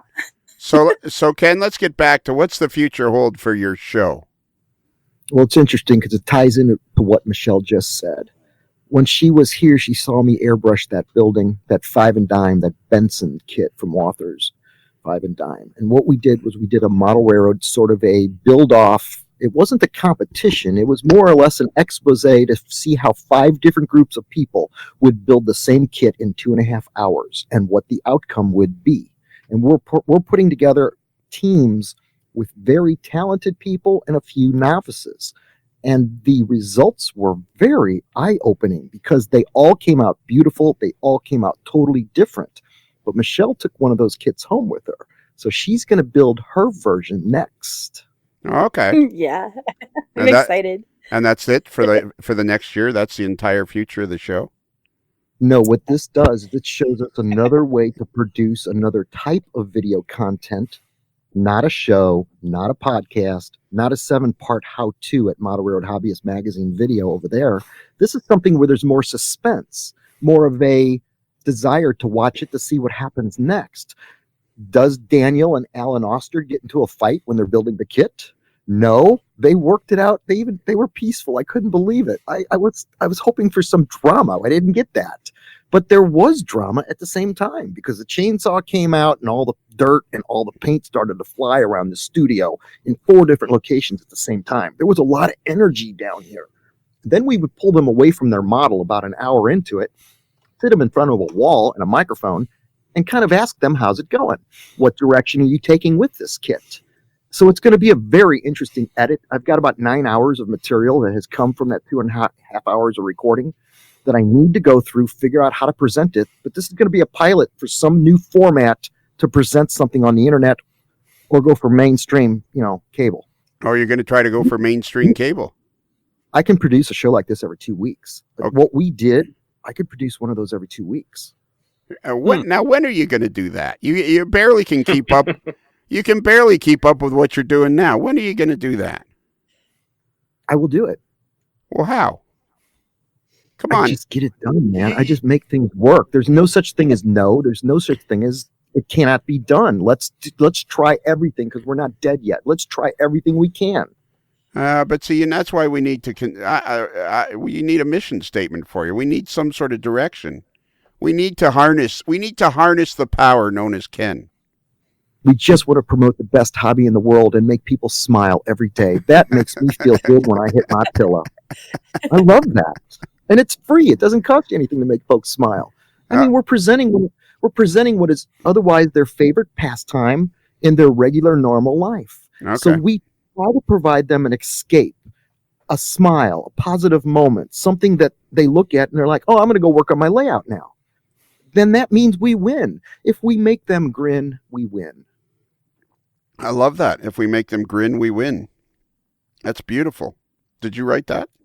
It's beautiful, man. And if you look at that podcast or that show stage last week, I was surrounded by a lot of great, talented people. There's a lot of energy that comes with this. I have met the most magnificent people doing this video production stuff. I feel blessed. Well, absolutely. It's that joy part Michelle talks about. She has added a lot of good words to my vocabulary. That's very true. That's what I say about this podcast. This is a podcast because we can't see you, Ken. So that's how you know it's a podcast. That's why we told you to turn your camera off. Yeah. I can see myself just fine. I'm looking in the mirror. I'm right there. Oh, there you go. Yeah. Here's Stripe. Hey, Stripe. Yeah. Stripe is here too. Michelle saw Stripe, and Stripe was nice to Michelle when she was here. I cannot believe it. Stripe swats my wife upstairs, Michelle. And who is Stripe? You know Stripe, the cat. Yeah, I don't live with you. Who is Stripe? And there's other people listening. There's other people listening, kid. As amazed as you are that there's anybody listening, there are people all over the world listening. Who is Stripe, Ken? All the folks that watch the show know Stripe because she's been in rolling text credits. She used to have a portion of the layout that belonged to her, which I filled up with trees, and she hated me for. She's the cat that's on the Garden Railroad all the time in video segues. She's my boss down here. Oh, she's a cat. Okay. How old is Stripe? I think she's 10 years old now. All right. You know what, Ken? Now this is really gonna. I gotta feel, Michelle. This is really gonna be painful, but I'm gonna do this anyways because it's what I need to do. This is really gonna hurt. Okay, Ken. So now we're gonna take a little walk down memory lane, and we're gonna remind people of of what you've done in the hobby of model railroading, because it's not all about what this. Your latest show is What's Neat your weekly What's Neat you do that every 3 weeks a month, don't you? You miss a week at the end of the month or something? I try to, but some months I've got 5 Saturdays in them. Okay, so do you do 5 Saturdays those months? I do 4. Okay, so you always leave one. You always leave at like the end of the last Saturday of the month is the one you skip. That's the week that I produced the What's Neat show for Model Railroad Hobbyist magazine. I've got the process trimmed down where it doesn't take 3 weeks anymore. I can produce that show in about 48 hours. So then the answer would be yes. You don't know. You take the last Saturday off? Yes. I feel like I'm in court. Yeah, I got my attorney hat on tonight. I'm like, okay, what's the definition of is again? Yeah. All right. So when did you start working professionally in model railroading? What was your first professional gig in model railroading? The first thing you got paid for? I think a 1997 Walther's catalog cover. I did some articles for the model press, but I don't count that. That's the per page rate. The actual job where you got paid some money, where you got paid for what your effort was, like courtroom model pay, was that Walther's cover that I just described. All right, let me try this again. I'm looking at them on the wall down here. All right, let me try this again, Ken. What was the first job you did in model railroading where you got paid? Like what was the first article you had published? First article was in Rail Model Journal sometime around 1989 or 91, something like that. Okay, so like let's say 1990. So that was when you started. That was when you started writing for the Model Railroad Press. And did you have? I started with Bulletin. I started with Rail Model Journal, and then I kind of graduated to Model Railroader. But it was harder to get into the pages of Model Railroader because there was so much competition between the submissions they got and the staff doing their own material. Right. As well, because you worked there. I did. Anytime something from Patterson came in, I said, no, don't print that because someday him and I are going to be going head to head with his podcast and mine.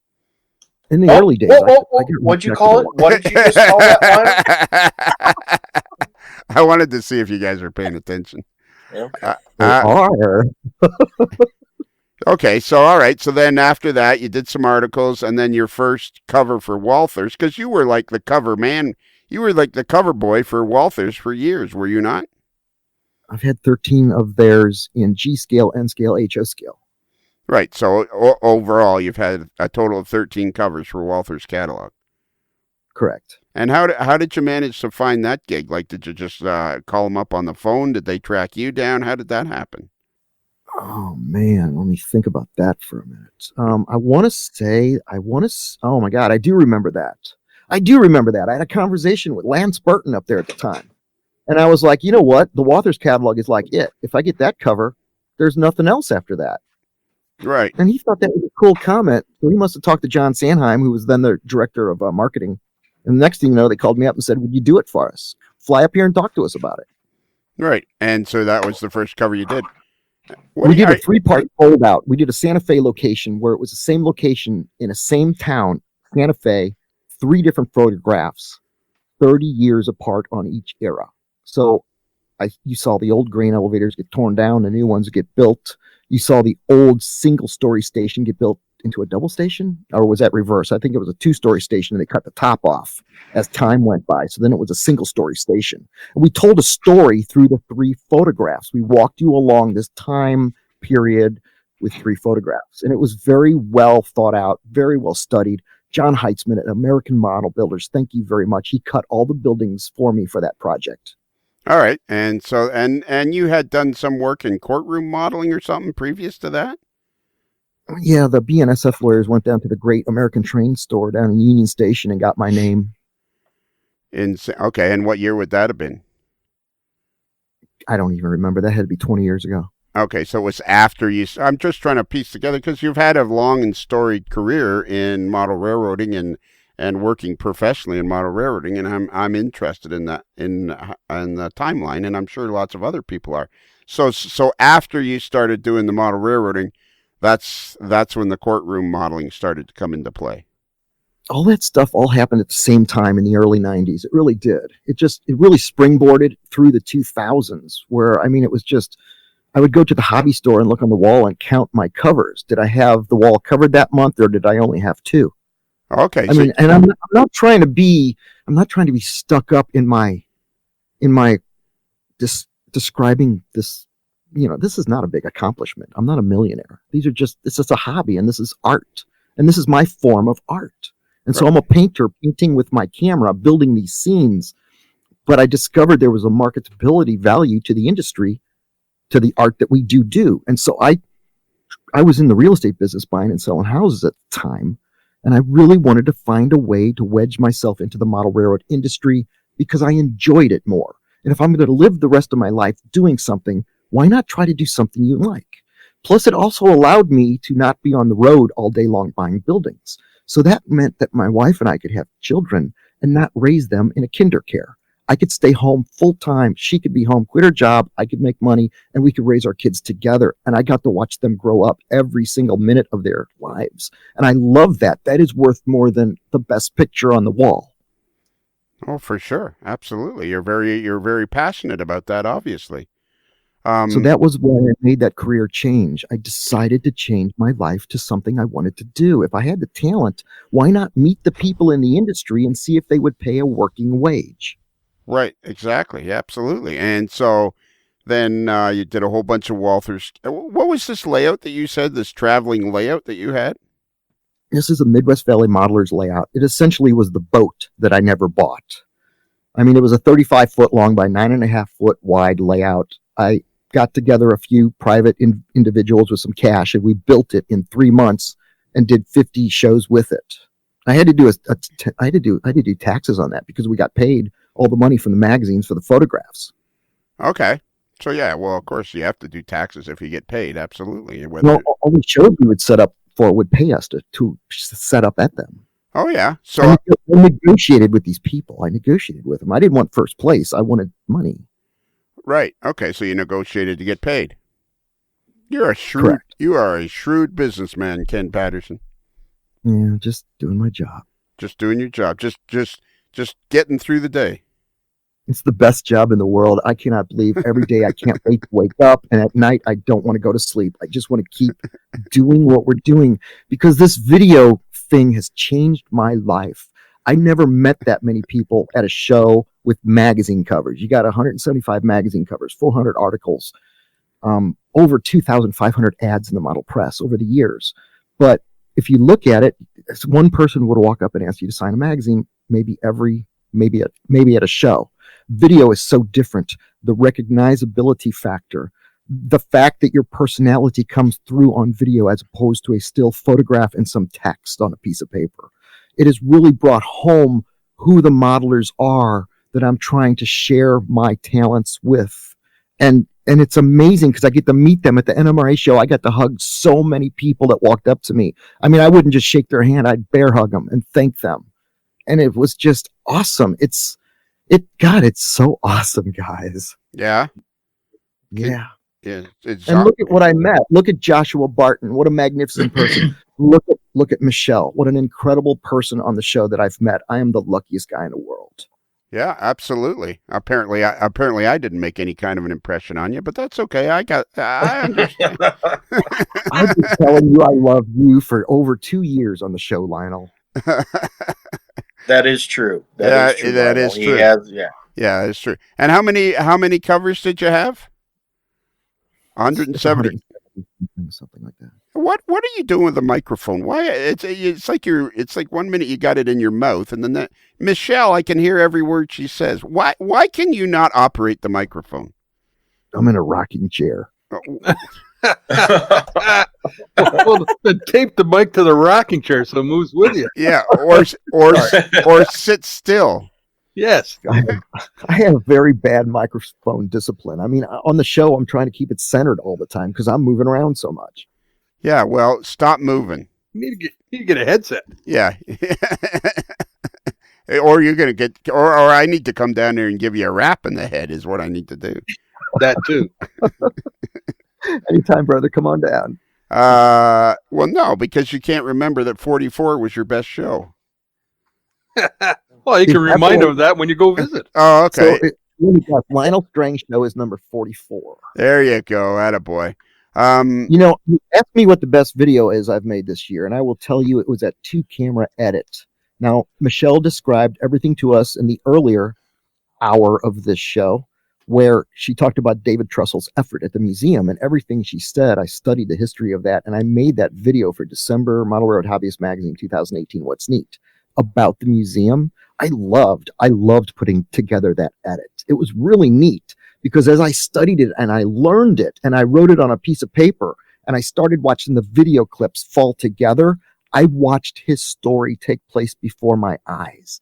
I love that video. I would love all of my videos to come out with that kind of emotional passion that you feel when you watch it. Right. And do the people move around when you're trying to talk to them with the microphones, or do they stay still? I don't know. Is it Lionel? Did you say it was Lionel? Right? Lionel? Okay. So, all right. So that's cool though. You used 2 cameras at the Greeley Museum, and that was cool. And you did a really good job, and it turned out well. So now you're going to go to the Rocky Mountain show. The reason I was, never mind. I'll go back. You know what? My head's hurting, Ken. That always happens. Okay. So what is, Michelle, I'm going to try to help Michelle here. What is the direction that you want to, like, it sounds like you got about 14 shows you want to do at the same time. So do you have some sort of a plan for the future of any kind, or are you just going to kind of keep throwing stuff at the wall and see if it sticks? Well, when you're talking to him about the show and what the plans are for it, I'm only once a month, typically. I've just been on lately because I went out to see him. I wanted to meet the crew. Right. And so I was on a lot. And just by happenstance, I've been on a lot more than we've initially expected. However, I am adding a piece to it because he gave me a camera and a microphone, which was probably a really bad idea because I love them. And I've been like interviewing everyone. I went to a trade show and I took it with me. I just had gotten it. And I go to what's called the American Bus Association. Right. And at that one, I represent the museum and the state of Colorado. And so, but I know everybody. I've been going to it for a long time. So I took my camera and my microphone and I totally did a Ken Patterson, and I interviewed all of my friends. I interviewed the state of Wyoming lady. I interviewed the Mount Washington Cog lady, and I interviewed all of the Colorado attractions and all the rail things I could find, the Alaska Railroad. And I had so much fun with it. Right. And so I was talking to Ken. I'm like, I don't know what you're going to do with this video, but I sure had fun making it. Yeah. And then I drove to Bowling Green, Kentucky to see the rail park and the Corvette Museum, and I found people to interview there too. So I've just been having fun. And so we decided to come up with this little segment that I can do, because tourism is my thing. It's my passion, is getting people to find adventure, enjoy, and travel. And that's and traveling to my museum too. Obviously, I want him to come there. But I think what we're going to call it is what's neat on the road, and we'll see what happens. I don't really have a plan. I say I like plans. I like plans when I have to schedule something, but I like to be creative, and so I never quite know what I'm doing. Right. Man, that sounds familiar, doesn't it? Yeah. So it sounds like your plan is to. You see that he really is 15 minutes ahead of the world, just like I am. Only when I'm traveling. That's how artists work. That's how we operate. Artists can't make long-term plans. We're looking at the moment. What's on the canvas right now? Until I have to plan to get there. See, this is where we argue. So I'm like, no, you got to make a plan, because you have to book an airline ticket, and you got to have a hotel. I don't want to wait for a board decision. I just want to make a decision right now. I don't want a board. I just want to make yes, no, right now, go. Can I? You know what? I'd love that. Would you like to have your show back? Can I throw a question at Michelle? Ask a question, Michelle, please. I have a question. Michelle, you've been talking all the time about this model railway museum. But here I'm looking at a picture of a big giant model. Looks like 1-to-1 scale of the Colorado and Southern Railway caboose at the Model Railroad Museum. What's that all about? Oh, that's my favorite. That's Colorado and Southern 10583. And she was built on July 15th of 1919 with 6 other cabooses for the Colorado and Southern Railroad. And her first job was to run beer from Coors to Denver. She was a beer caboose. Sweet. Yeah. And then she came to the Colorado and Southern line up in northern Colorado between Fort Collins and Greeley. And then when they retired her in the 60s, a local person bought her, put her in his yard, and did a good job pretty much of preserving her. So when Dave bought her, and I think it was 2005 or something, he bought that caboose and he fully restored it, painted it back to original colors, and brought it to the museum. And the caboose was in the museum before the layout was even started. So we have really good photos of all that. And so she has her 100th birthday this year. I'm planning a huge party. Excellent. That is a good idea. And do we have any kind of a cost of what it costs to build this museum? It's hard because a lot of it was volunteer time. The building's probably about $1 million. The layout has so much art in it. We tried to get it appraised for our insurance, right? So they're like, what is it worth? What's replacement cost? Well, replacement cost is millions of dollars. Yeah. If you had to hire someone to do it. So, and if you look at the trees, this is probably the best example of this. What does a model railroad tree cost? Tell me, what do you guys pay for a tree?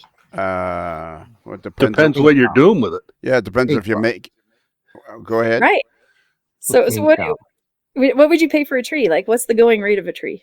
Somebody throws something out. Yeah, hey, you know what? Well, okay. I'll say if you're building a tree like they do at the Pendham Museum in the UK, where it takes about 50 hours to tree, then it's going to be a lot.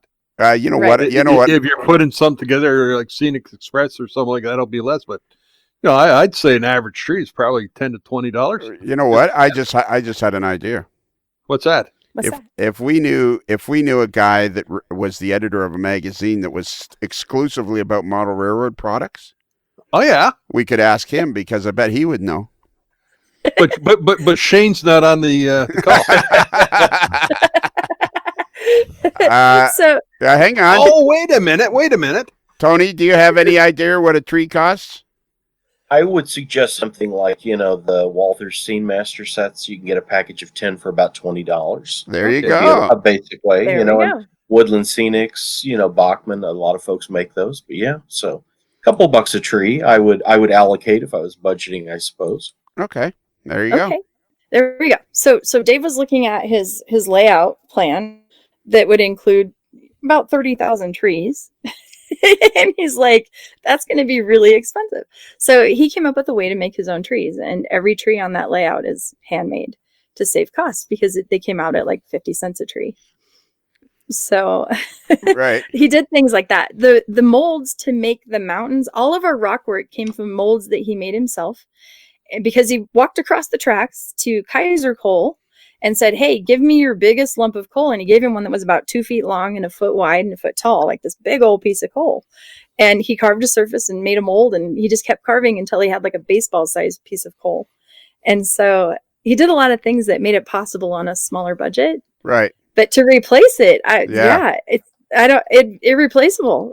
So in the painting, there's a woman named Jo Kuzai came in and painted the most amazing clouds and storm scene that I've ever seen. It's beautiful painting. And she spent 6 months painting the backdrops in the museum. Wow. And some of them are photographs that she painted over the photograph and blended painting, because we're set in the fall of 1975. And so there's one section where it is a photo of a town, and she's painted it so that it looks like a painting, even though it was one of those backdrop photos. And yeah, like it's hard to explain. Yeah. Yeah. How could you ever put a price on that? Yeah. And so I know I couldn't paint it. So how much does it cost to go into the museum? It's $10 for adults and $8 for seniors. And if you're a veteran, you get a discount and you're free on Veterans Day. And if you ask nicely, I'd probably just let you in. Okay. It is $10 for adults, 8 for seniors, and 5 for kids. Yeah, exactly. So. If you were somebody that had a podcast and you'd been on his podcast, you might you might let that person. So what was that? Did you fall over, Ken? Did you fall over? No, I was thinking about going to get a beer when she talked about the caboose, though. 10-583. Can I go get a beer? Michelle, why don't you tell them about the future, maybe expansion ideas while I go upstairs? Well, you go get a beer. Okay. Actually, I have to thank Ken for really dragging me into the hobby and saying, you can do this. You need to do this, and meeting people. And he introduced me to a man named Rand Hood. Yes. I don't know if you guys know who Rand is, Yeah, but Rand doesn't live very far from me. Okay. About an hour and a half drive. And so Rand and Karen came up and spent a day with me, and I just gave them all of my dreams, because Michelle has a lot of them. I have a lot of thoughts, crazy thoughts, but about half of them are not too crazy. Right. And and he decided to join our expansion committee, and he's done some amazing drawings for our expansion. So I know you guys have just met the museum, but we are growing exponentially in our youth programming, and we need space badly. Okay. So we're going to build to the south of us. Probably in the next year and a half to 2 years, we'll announce a capital campaign with full architectural drawings. But Rand's helping us with that and the whole design concept. And I've given him crazy ideas, and he's come back with some drawings that are above and beyond what I could have ever thought possible. It is so beautiful. God, it's beautiful. So is this going to be like more layout in this building, or just other stuff? It's going to be creative space.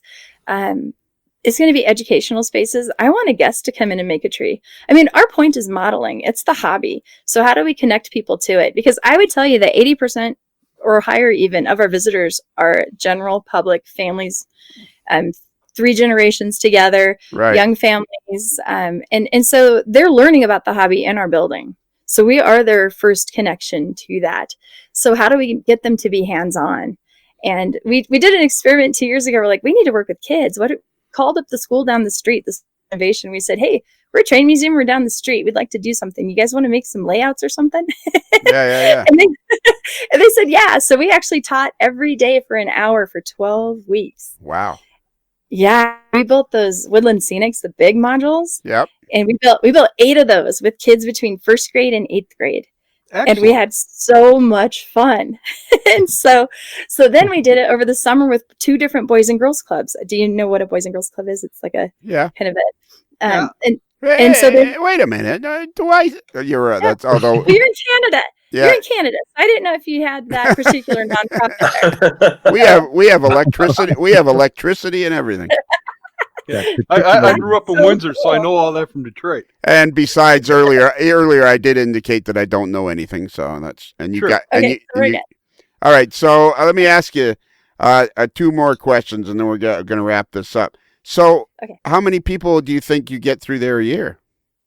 We average about 20,000 people a year. We passed our 150,000th guest in January of this year since we were open, but we're not on the tourist map. I mean, that's why I had to work so hard in tourism, just to get people to come to Greeley, because we're kind of off the beaten path.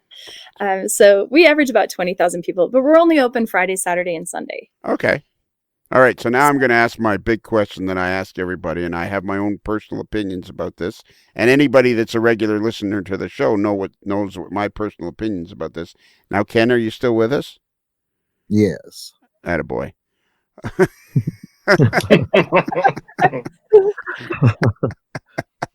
Best hobby in the world. Yeah. Some of the best people I've ever met. Yeah, I got that, Ken. Try to relax, buddy.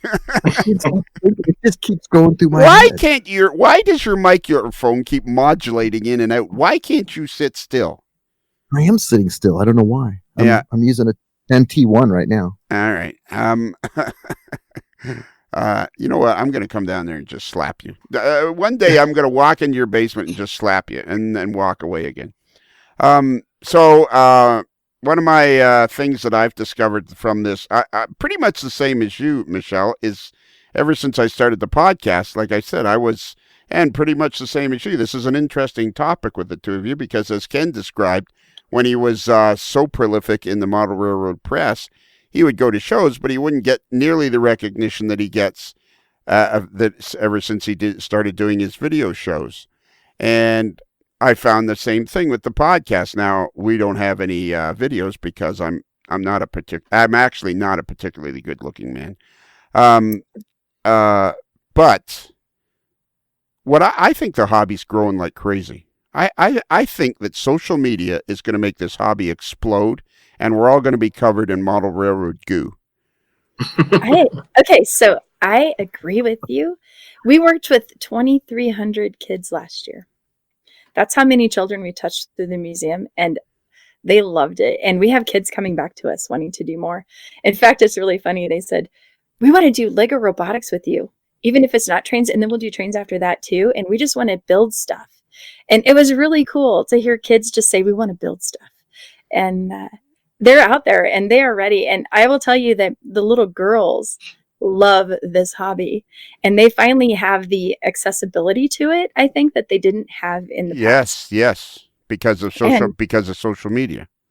Yeah, we were doing water with hot glue on those layouts, and this one girl just loved making waterfalls. And so when we came back over a weekend, I came back on the Monday and she goes, look what I made. And she'd taken rocks and glued them around a little glass mirror and made waterfalls onto these little mirrors. And she said, they're jewelry holders. And I modeled them. And it was just cool to see this little girl love creating things and building scenery. So, well, and exactly. And your daughter ended up being, how you got into it is because your daughter discovered it through a school trip or something, or what? No, this is a story I didn't tell you. When Dave built the museum, he really did kind of build it to play on it. He thought clubs would visit. He would have modeler groups in and all of that. And someone said, Dave, everybody likes this. And people started kind of opening the door going, what's in here? And so when he completed it in 2009, he called a different nonprofit in Greeley for every Saturday that summer. I think there were 12 of them he did. And he said, come and invite your donor base and people that support you. Charge admission at the door as a fundraiser for you, and let's see what people think of this place. And so I was there because I was the director. Well, I was going to college as a single mom, but I was also working part-time at a homeless shelter, and I was the director of the Family Resource Center, like post-homeless housing. Right. And so we were chosen as one of the nonprofits to come. So she and I were sitting at the door, which at the time was a little card table with a little cash box. Right. And so we were the two that volunteered to go that day. And so that's how we got there. Okay, cool. And so, Ken, what do you think about the hobby? Is it growing? Is it stagnant? What's happening? It's exploding. It's just going crazy. Times are good right now. The state of the hobby is good. And why do you think that? Because I hear nothing but good, happy songs from all the manufacturers. The beauty of my being in the industry and working with these various manufacturers and still being a model railroader at the same time is I understand both sides of the industry and all the great people that are on that manufacturing and importing end of it. I mean, it's actually quite honestly a great industry to study. Right.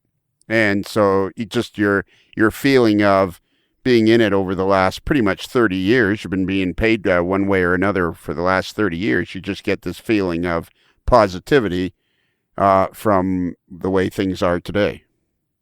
Our podcast / show numbers are 43,000 viewers in the last 28 days. That's up 10,000 over just 2 months ago. Can I interject? Loading. No. Yes. Yes, you can. It's a show, not a podcast. Yeah. I podcast / show. Is this modulating again? Yes, Listen, it is. podcast, no, Yeah. no podcast. Why is it modulating? Why do you have all this equipment and Michelle is sitting in her bedroom and I can hear her perfectly, and you have thousands of dollars worth of equipment and I can't understand what you're saying? What is going on? Because I got all this equipment I have no idea how to use. Okay, so what? What? You know what? From now on, for the rest of the show, I'm just going to go, what? What? What were you trying to say, Ken? What's neat this week show? What's neat this week? That's it. All right. Michelle.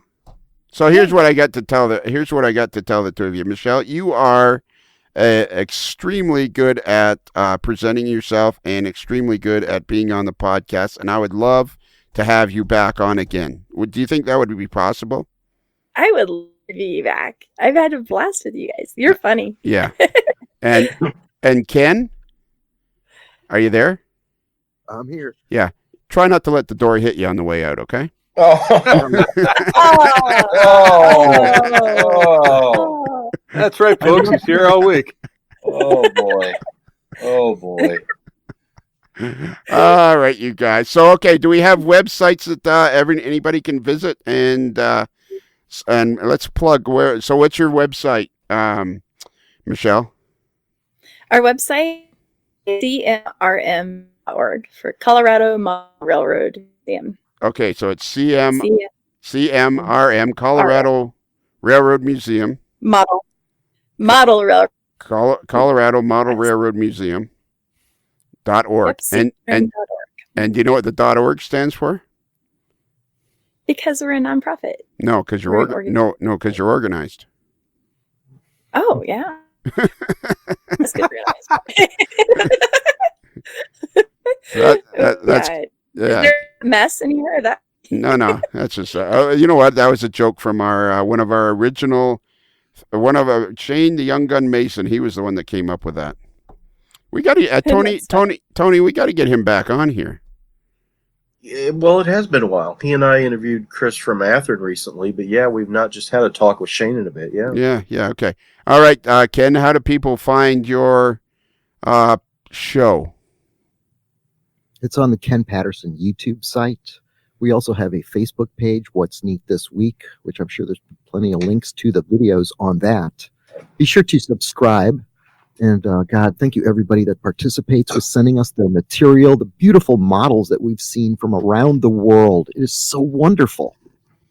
Yeah. Yeah, I want to talk to that because I checked the Facebook page for What's Neat This Week, and I have seen really cool things, and I love talking to all the people that send us stuff. It's really cool. All right. So by the time we talk again, Michelle, you'll have listened to all of them. I will. I've listened to 3 in like 2 days. I've done really good. Well, and you know what? That young fellow that you had on show 66, that was your last one, Ken. Do you remember that one? Yes, I do. I love that show. Attaboy. What was your favorite show? It's, you know what? 66 was pretty darn good, guys. Oh my goodness. Guys and gals. Guys and gals. Sorry, Michelle. What is that noise? Is that you, Tony? What's that? No, I don't. Was that bang? Is that you, Ken, making that banging noise?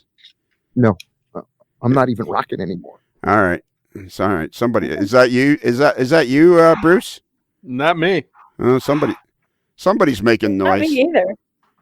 Well, it's not me. I'm sitting still. There's somebody's moving right this minute. Somebody's wrestling around. Tony. No, I've had my mic muted when I wasn't talking. All right. Okay. Anyways, okay. So I'm gonna look that right up right now. Ken, what's the Facebook called? What's Neat This Week? Yes. What's neat this week, Lionel?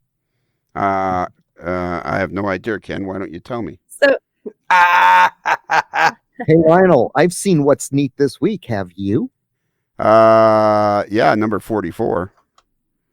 That was a good one because you were on it. There you go. Attaboy. Now That's why I bring you on, because when you come on the show, it is just a delight. You're giggle, you're funny. We love that trophy. That hot dog trophy is pretty hot there, Lionel. Yeah. Yeah, next time.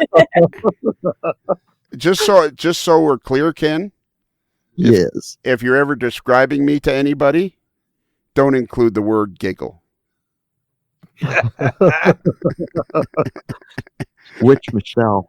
I'm the giggler. Oh, okay. I claim the giggle. I own the giggle, and I've been told it's a horrible thing, but I can't help it. I don't think it's. I don't. No, it's not horrible. Part of your magic. It's just part of it. It's part of what makes people feel good when you talk to them. When you're in that museum and you're doing your job, you make people smile every day. I know, because I know you keep tally. What? Yeah. I do not.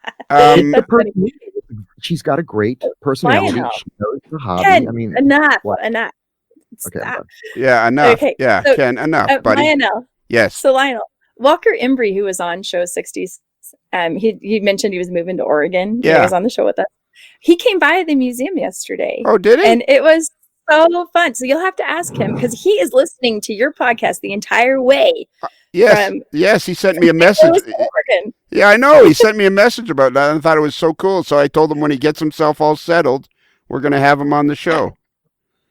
Yeah, so you can ask him about his day at the museum, and he can give you that would be very cool. That'd be very cool. So one last question, I'm trying not to be rude, but I'm going to try to ask you in a very polite way. I have trouble pronouncing your last name, so could you pronounce it for me? It's Kempema. But boy, I had trouble too. When I first met my husband, Keith, I was like, could you write that down? And could you say that again? And what? So you're not alone. Okay. It's Kempema. It's a Dutch name. Okay. Well, that makes sense. Yeah, that makes sense. Dutch Iowa family. Yeah, that makes sense. Once you say Dutch, it makes sense. Kempema. Yeah, okay. Now I get it. It's done. Yeah, all right. There you go. I'm trying to think of it's like a New Jersey guy, but it's Dutch. That makes perfect sense. Okay. I think we're all done here. I'm exhausted. Michelle, you're awesome. Ken, thank you for having me on the show. Oh yeah, it was awesome. You're lots of fun. I understand why Ken is happy to have you on your show. You're lots of fun, lots of energy. That's great. You speak up. You seem to be able to work a microphone, which is really cool. Yeah, it's a talent. It's a talent. I had to train like Olympic training. Yeah, exactly. And Ken, maybe we'll meet someday. You're awesome, Lionel. So, Bruce, can you give out our email address? I can. Our email address, because we love to hear from our viewers, because they always have neat things to say. Our email address is modeler'slife, modelers with one L, modeler'slife@gmail.com. That's right. And we have a website, amodeler'slife.com. If you go to amodeler'slife.com, you're going to find all kinds of neat things, links to how you can get the podcasts and descriptions of the most recent shows and a page about the crew and all kinds of really cool stuff. So go to that page and anything you need to know about us, you'll be there. And of course, I'm assuming, Ken, you've joined the Patreon page. Is that a cricket? I'm sorry, I haven't, Lionel. I haven't. I hardly get to my emails, Lionel. I know that. You're an organization. You know what, Ken? If you ever start a website, don't put .org at the end of it. Hey, look for us at the Rocky Mountain Train Show this weekend. Yeah, that's right. Look for us at the Rocky Mountain Train Show, even though this is going to be broadcast around the end of May. So it was great. You was great, and the show was great. You guys were awesome. The crowd went wild. Hey, look forward to NMRA show. It's coming right around the corner. It's May, guys. Yeah, Salt Lake City. Are you going to Salt Lake City? Yes. I have a clinic. Oh, do you really? I do. I've been asked. They asked me. I've been asked by many clubs and things around organizations around the country. How do you take a layout and turn it into something people want to visit, and how do you make it sustainable? And so that's what I'm talking about. Okay, that's very cool. That's an excellent idea. Are you going, Ken? I think I'm going to just bring a microphone and a couple cameras and do what we did in Kansas City. And I don't know that for sure yet. Things could change. I don't know. We could bring all the equipment, do a podcast from there. I don't know. I mean, a show from there, excuse me. I don't know how it's going to come out yet, but I'm looking forward to this test in Colorado this weekend or back when, yeah, okay. I'm looking forward to see what happens next. I think this is going to work. And if it does, it could be another type of show format that we could do at Train Fest. Toy fair. Let's go to Germany. Let's go over there and do the big show in Nuremberg. Let's do this. So Ken, my original question was, are you going to Salt Lake City? Yes. Attaboy. I look forward to it. It's going to be fun. So Michelle, I'm going to give you this job because you won't screw it up. At the appropriate moment, you have to say happy rails to you. Okay. All right. Well, Michelle and Ken, as we close the barn doors on another episode of A Modeler's Life and the sun slowly sets over the back 40, I guess there's nothing else left to do except for you to say, happy rails to you.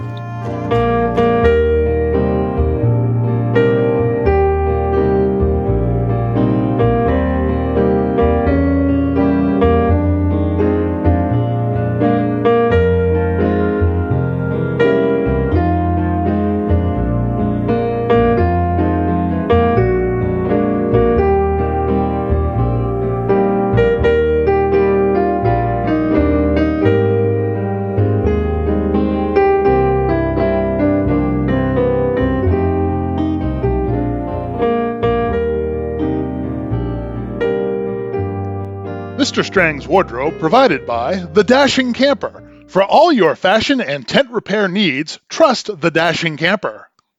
It's another Lincoln Homer.